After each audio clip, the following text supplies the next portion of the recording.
se puede llegar. Sí, mejora un montón. Más que nada la natación. La natación es lo que más ácido láctico te sube los niveles.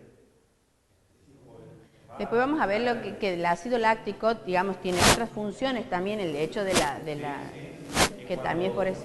Cuando estás muy entrenado, la tasa, porque hay una tasa de producción y de remoción, la tasa de remoción va. Remoción sería de esta capacidad de volver a ser captado por el hígado para volver a formarlo. Claro, la tasa de producción Es la del músculo mismo que usa. Claro, cuando eso se entrena también, con plan de entrenamiento, hace que Como que vos dirijas hacia ese más que al otro. Que el hígado aumente la tasa de remoción, entonces te recuperas Más rápido. Eliminas más rápido y produce más energía.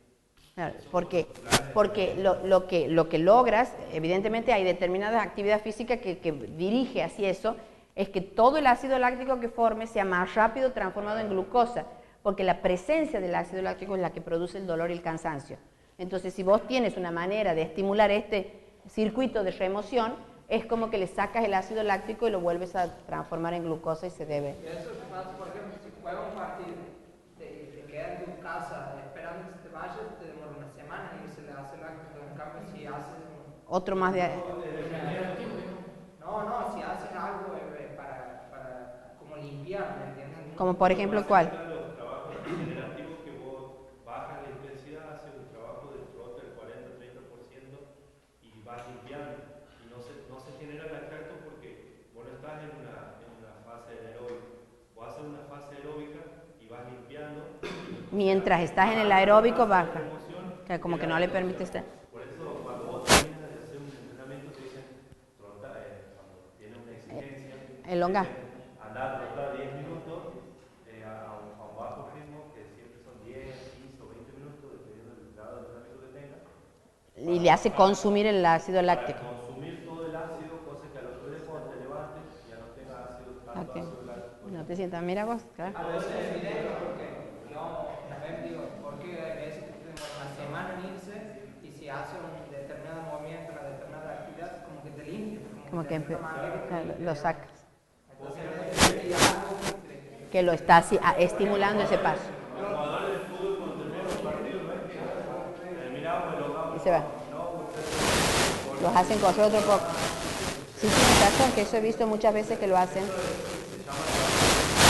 Hacen que aumente la tasa de remoción más que la de producción. Trabajando. Le das más calidad de vida a las horas que siguen. Claro, porque a veces que. Mira vos, cierto. Coherente. Bueno, eso es todo. Por ejemplo, Eso veamos en la educación. por ejemplo, los lunes nosotros lo hacían correr como, o sea, muchísimo, Loco. digamos, supuestamente era para bajar eso, para bajar la ciudad. y también no necesariamente Habiendo corrido. No hace nada y el lunes no agarraban y pero la verdad, donde hace limpio el ácido láctico. No, porque es después de una actividad física. claro, eso es lo que no entiendo porque ahora estoy viendo No, que se contradice, digamos, claro, se contradice. Lo que él dice es después de la actividad porque física. a nosotros nos decían eso. Era para que se les vaya el alcohol del fin de semana, que no era lo mismo. Supuestamente era para eso. Por eso estoy viendo que se contradice. Claro, pero es más coherente lo que dice él.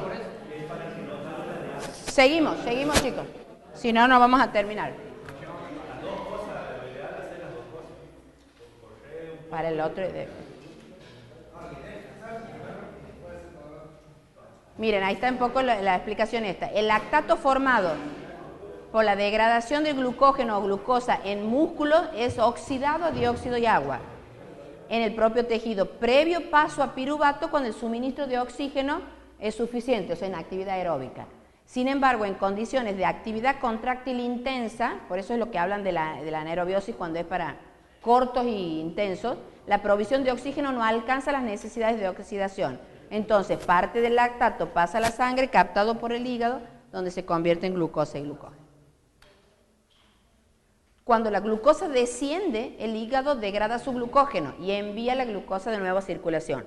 Lo toma el músculo, cubre sus necesidades y aumenta su reserva de glucógeno. Y por otro lado, los compuestos que no son glúcidos pueden generar glucosa o glucógeno por medio de lo que se llama la gluconeogénesis. Bueno, seguimos. Esta parte ya la habíamos visto que no era difícil.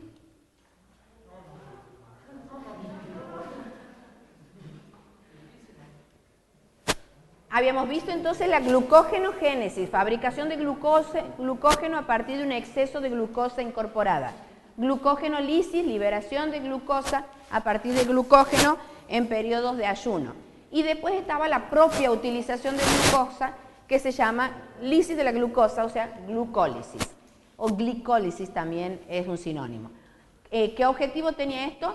Degradar de la glucosa a piruvato. Uy, ya. Venga a arreglar a alguien que le pisó. La glucosa por el proceso de la glucólisis.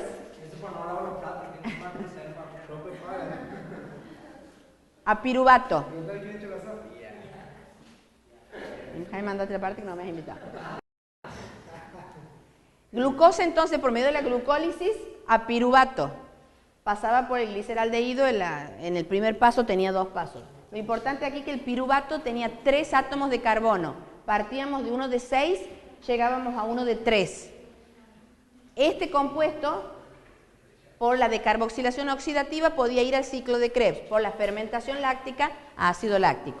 Este ácido láctico, como hemos visto en el músculo, tiene la capacidad de poder volver a fabricar la glucosa por un proceso que se llama gluconeogénesis, formas nuevas de fabricar glucosa. Es un método como de retroalimentación que hemos visto recién, que lo explicó muy bien el compañero con la reutilización del lactato por parte del hígado. El ciclo de Krebs, ¿qué objetivo tiene? Tomar este piruvato, produce una pérdida de un carbono que se llama, y se une a una coenzima, se llama acetil-CoA, y el objetivo es, estos acetatos los oxida a dióxido de carbono y agua, con el objetivo de formar moléculas de ATP. En este dibujito, que más o menos lo he querido sintetizar, la glucosa, el 80% sigue este camino hasta el ciclo de Krebs, pero hay un pequeño porcentaje que sigue otro camino que se llama vía de las pentosas, que es una vía alternativa de oxidación, también aerobiosis, de la glucosa, que se llama vía de las pentosas. Muy importante porque en esta vía se fabrican unos compuestos que no se fabricarían en otro, que son necesarios para producir algunos de los compuestos. Como por ejemplo, creía que estaba anotado ahí, ¿no? El NAD-fosfato y por ejemplo las pentosas, como la ribosa o la desoxirribosa, necesaria para la fabricación de los ácidos nucleicos. O sea, ¿a dónde va la glucosa en nuestro organismo? 80% piruvato, ciclo de Krebs, oxígeno, energía, dióxido de agua. Un 20% utiliza una vía alternativa de oxidación, que es la vía de las hexosas, importante porque forma el NAD-fosfato reducido y la ribosa, necesarias para otros procesos que si no, no tenemos de dónde sacarla. Estos no son compuestos que se los ingiere en la dieta, sino los que fabrica el organismo, por vías alternativas de la glucosa. Y después el último es la gluconeogénesis. Como glucosa tenemos que tener sí o sí, el organismo se las ingenia para fabricar glucosa a partir de compuestos no glucídicos. Pero este paso, que sí lo puede hacer a partir del lactato, del glicerol o de unas colitas de los aminoácidos, que son proteínas, lo hace porque el organismo sí o sí necesita glucosa. Entonces, con esto ustedes ya pueden concluir que si una persona come azúcar, come glúcidos, come harinas, va a tener una rápida disponibilidad de glucosa. Por lo tanto, cuando uno necesita hacer una actividad importante física, tiene que comer hidratos de carbono antes de una actividad física. ¿Y por qué mejor hidratos de carbono que la glucosa sola? Porque si está como en reserva, porque está más larga. Si vos la tuvieses toda como glucosa, es como que está suelta para utilizarse, te consumiría más rápido. No va a ir a formar el glucógeno. Conviene mucho más una pasta que un caramelo. ¿Qué pasa? Pensemos en una persona que es gordita. No consume hidratos de carbono, entonces lo estás obligando al organismo de que tome la glucosa de otro lado. Va a ir primero ¿a qué? A las reservas de glucosa, o sea, va a ir a primero buscar glucógeno. Al hígado, al músculo o donde sea, necesita glucosa. Va a ir a buscar el glucógeno. que se supone que vos empezó la dieta hoy, tienes los caramelitos y la tortita de ayer. Lo consume a todo eso, necesita el organismo glucosa.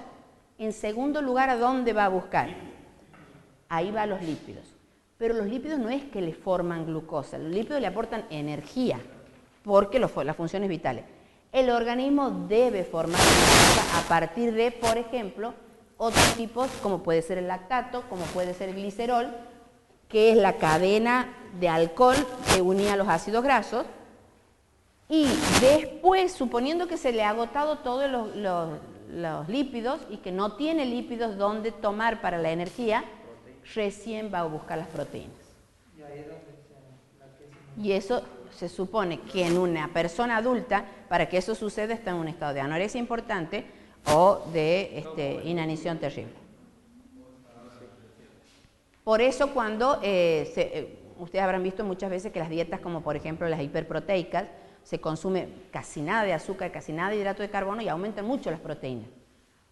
Pero lo que sí se ha visto, que eso lo vamos a concluir medio después que veamos todo el metabolismo de los lípidos, es que para que se consuman los lípidos tiene que haber actividad física.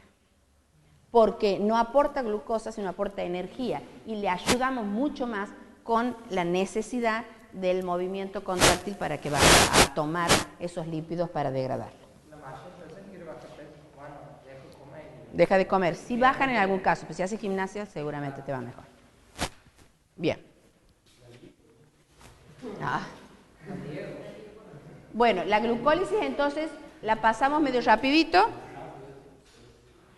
Tiene muchos pasos. Los pasos importantes son los que toman o quitan grupo fosfato. Forman, aquí quiero que en tenía dos partes, la primera fase y la segunda fase. La primera fase, pasos importantes, que tenía consumo de ATP. Entonces, como era un proceso que va a fabricar energía, tenía consumo, porque en el balance, en la segunda etapa se fabricaban 4 y en el primero se gastaban 2. Entonces el balance es positivo, si se fabrican 2. En lo que es la glucólisis propiamente dicha. Necesitábamos un ATP, necesitábamos otro ATP. Es importante saber el nombre de cada uno de los compuestos y la enzima que participa en el proceso. Aquí están descritos cada uno de los pasos. En la segunda fase, vamos del gliceraldehído 3-fosfato al piruvato. Partimos de uno de 3 átomos de carbono, llegamos a otro de 3 átomos de carbono, donde se ha modificado estructuralmente y este es el capaz de entrar primero en una decarboxilación y después en el ciclo de Krebs. Ahora lo vemos. Cada uno de los pasos, que ya lo hemos visto, y aquí está resumido todo la glicólisis o glucólisis con las dos fases, una molécula de 6 átomos de carbono y llegamos a una de 3. Tienen todos estos pasos, es importante saber el nombre del compuesto, la enzima que participa y si la enzima se la van a acordar sabiendo qué reacción es la que cataliza. Balance. El rendimiento total de la glucólisis o glicólisis es 2 ATP y 2 NAD reducidos. Reducido se llama cuando tiene el hidrógeno. Este es NAD reducido y en el otro era NAD fosfato reducido. Este es el rendimiento total, porque en la primera etapa gastábamos 2, pero en la segunda se formaban 4. La diferencia te da 2. Esto sí me parece importante que lo refresquemos con más detalle. Una vez que fabricaba la glucosa los piruvatos, el piruvato podía seguir 2 caminos, que ya lo hemos visto claramente. Fermentación. Fermentación se llama cuando el proceso es sin oxígeno, es anaeróbico. Cuando tiene oxígeno es lo que se llama el ciclo de Krebs o aeróbico. Aquí hay una decarboxilación que quiere decir pérdida de un carbono. Si este tenía 3, vamos a un acetato que tiene 2. Se une una enzima que se llama coenzima A y forma lo que se llama la acetil-CoA. Este acetil-CoA tiene 2 átomos de carbono. Entra, se une con otro compuesto, forma el citrato y forma una serie de compuestos que hacen un ciclo. ¿Por qué un ciclo? Porque todos se retroalimentan para formar siempre el compuesto que sigue. Cuando no está en presencia de oxígeno, forma el ácido láctico. Ventaja del ácido láctico, puede volver a formar glucosa en casos de necesidad. Sigamos. Más o menos hasta ahí habíamos ido la clase pasada, como para refrescar. La decarboxilación oxidativa es simplemente un paso donde pierde un carbono. Aquí tenemos el grupo acetato, pierde un carbono, que es este, toma o en presencia de la coenzima A y forma este compuesto con 2 átomos de carbono y unido a una coenzima, que ustedes ya han visto lo que son las coenzimas, para formar este compuesto tan importante que es el acetil-CoA. Esa formación es, digamos, posterior a la glucólisis terminó en piruvato y el ciclo de Krebs empieza cuando ya lo tenemos formado el acetil-CoA. O sea que la decarboxilación oxidativa es un proceso, un paso en el medio. ¿Sí? ¿Qué pasó en esta decarboxilación oxidativa? Es en aerobiosis de piruvato, se va a formar dióxido de carbono y agua. Este dióxido de carbono iba a formar el compuesto. El grupo carboxilo se desprende y quedan los 2 residuos, acetilo y acetato. La coenzima A actúa como aceptora. Y ahí empieza lo que se llama el ciclo de Krebs. Otra cosa importante es que sepan que hasta ahí el proceso es en el citoplasma. Y esto, el ciclo de Krebs, es dentro de la mitocondria. El ciclo de Krebs simplemente, ven que es acetil-CoA el que entra, 2 átomos de carbono. Se va a unir a un resto acetilo y va a formar el citrato. El citrato se transforma en isocitrato, el isocitrato en alfa-cetoglutarato, este en succinil-CoA, luego a succinato, fumarato, malato, oxaloacetato y vuelve a formar el ciclo. En este ciclo lo que tenemos que notar como importante es que tenemos una serie de moléculas que se forman en cada una de esas reacciones. Muy importantes porque son las que entran en la cadena respiratoria y fabrican las moléculas de ATP. Un NAD, otro NAD, un GTP, un FAD reducido y un NAD reducido. O sea que hay 3 moléculas de NAD, una molécula de GTP y una molécula de FAD. Cada una de las moléculas de NAD en la cadena respiratoria fabrican 3 moléculas de ATP. El FAD, 2 moléculas de ATP. Entonces, por cada vuelta se va a formar 3 NAD que generan 9 ATP, cada uno era 3.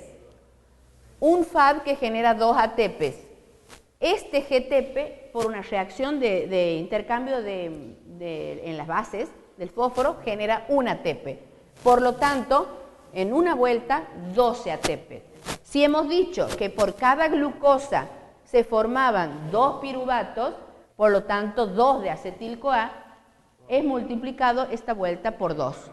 Por cada glucosa 24. Pero aquí están descritos cada uno de los pasos. Ahí pierde algo, porque pierde como el otro que se infectaba 2. No.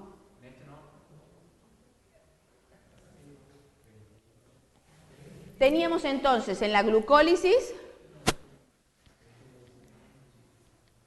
lo que no hemos dicho es que en esta descarboxilación oxidativa que teníamos, también había una producción de moléculas de ATP. El ciclo de Krebs multiplicado por 2 eran 24, lo que hace un total de 38 moles de ATP por glucosa. ¿Por qué 38 moles? Porque es la suma de 8 más 6 más 24.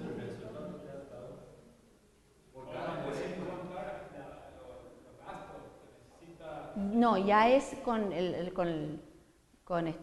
sumado y restado. ¿Por qué da 8? Me tendrían que preguntar ustedes. Si habíamos sacado la cuenta que eran 4. Porque en uno de los pasos primeros de la primera fase hay un NAD. Vamos a ver si lo tengo en el resumen. Y ese NAD entraba para formar 3 en la cadena respiratoria. Aquí hay una producción de un NAD reducido. 2 moléculas. Cada uno formaba 3 átomos de ATP son 6. Menos 2 son 4 y más 4 son los 8.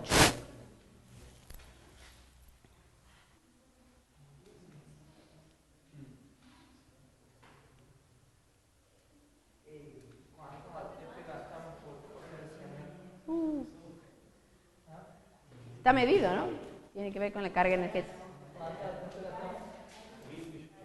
Volvemos a resumir esto. Cuando la glucosa se ha formado, no toda va al ciclo de Krebs o la glucólisis. Un 20% vía de la hexosa monofosfato. ¿Qué era ¿Qué función tenía el ciclo de la vía de la hexosa monofosfato? Fabricar NAD reducido y producir las pentosas, especialmente la ribosa, para la síntesis de los ácidos nucleicos. ¿Qué característica tenía esta vía que era común en la glicólisis? ¿Por qué? Porque fabricaba el NAD-fosfato y aquí podíamos reconocer dos fases, una oxidativa y la no oxidativa. La oxidativa fabricaba el NAD-fosfato y la no oxidativa formaba las aldosas y las cetosas en esta vía hexosa. Esta es el camino metabólico, pero este no lo vamos a saber con detalles. Sí, es importante que sepan qué existe, cómo es y para qué sirve. Entonces, resumiendo, ¿para qué sirve la vía de las pentosas? Es utilizado el NAD-fosfato reducido en procesos de síntesis. ¿Síntesis de qué? De ácidos grasos en hígado, de colesterol y de ácidos biliares en hígado, de las hormonas esteroideas en corteza suprarrenal, ovario, testículo, y en los procesos de desintoxicación del hígado. Chaucito. Y la otra era la producción de ribosa fosfatos utilizada en la síntesis de ácido nucleico. Y la gluconeogénesis era simplemente fabricar glucosa a partir de compuestos no glucídicos que permite obtenerlo a partir de otras fuentes que no sean los hidratos de carbono. ¿Dónde sucede esto? Hígado, ya saben ustedes cuál es el mecanismo de lactato a glucosa. También puede ser a partir del glicerol. ¿Qué era el glicerol? ¿De quién? ¿De quién? De los triglicéridos. Este es de hidrato de carbono que solo hemos hecho repaso. Ahora vienen los lípidos. ¿Quién no se acuerda nada? No, sí se acuerda. Bueno.